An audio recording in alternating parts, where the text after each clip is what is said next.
Smartphone, smart watch কিংবা electric গাড়ি charge দেওয়ার কথা তো আমরা সবাই জানি, কিন্তু কখনো কি শুনেছেন ফুটবল খেলায় ব্যবহৃত বলটিকেও চার্জ দিতে হবে?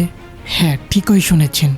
2026 সালের ফিফা বিশ্বকাপে মাঠ কাঁপাবে এমন এক ফুটবল যা ব্যবহারের আগে মোবাইলের মতোই চার্জ দিয়ে নিতে হয়। কিন্তু কেন ফুটবলকে চার্জ দিতে হবে? এই বলের ভিতর এমন কী জাদু লুকিয়ে আছে? চলুন আজকের ভিডিওতে জেনে নেওয়া যাক এই অবিশ্বাস্য প্রযুক্তির আদ্যপান্ত। ফিফা বিশ্বকাপের অফিসিয়াল বল স্পন্সর অ্যাডিডাস বরাবরই ফুটবলের নতুন নতুন প্রযুক্তি নিয়ে আসে।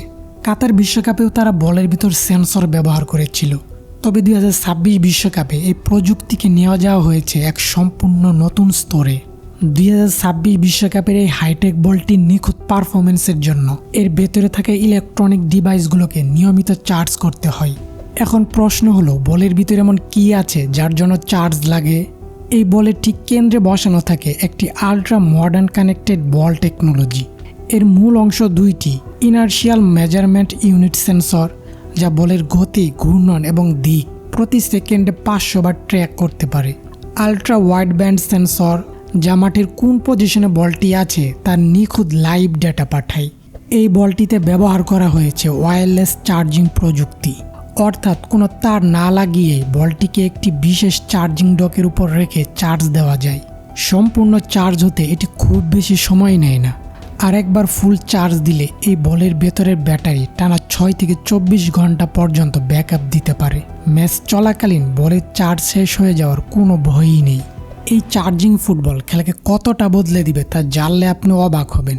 বলটিতে লাথি মারার ঠিক সুনির্দিষ্ট মুহূর্তটি সেন্সর ধরে ফেলে, ফলে অফসাইডের সিদ্ধান্ত এখন মাত্র কয়েক সেকেন্ডে শতভাগ নিখুঁতভাবে নেওয়া সম্ভব। বলটি গোল লাইন সম্পূর্ণ পার করেছে কিনা তা রেফারিকে ইনস্ট্যান্ট সিগন্যাল পাঠিয়ে জানিয়ে দেয়। ম্যাচ শেষে একজন ফুটবলার কত গতিতে শট মেরেছেন, বলটি কতবার চড়া ঘূর্ণন খেয়েছে, তার সব ডাটা এক ক্লিকে চলে আসে কোচদের ল্যাপটপে। ফুটবলের মতো একটি ট্র্যাডিশনাল খেলায় প্রযুক্তির এই মেলবন্ধন সত্যিই চমৎকার।